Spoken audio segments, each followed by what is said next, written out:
4 வரியில கவிதை முடியும். தொட்டிலில் குழந்தையின் அழுக்குரல்.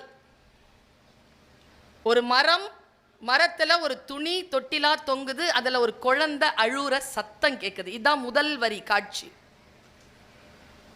தொட்டிலில் குழந்தையின் அழுக்குரல், வரப்பில் பண்ணையார்.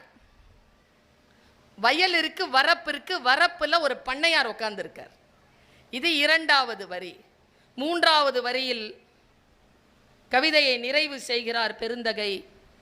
தொட்டிலில் குழந்தையின் அழுக்குரல், வரப்பில் பண்ணையார், வயலில் சொட்டியது தாய்ப்பால் என்று முடித்தார்.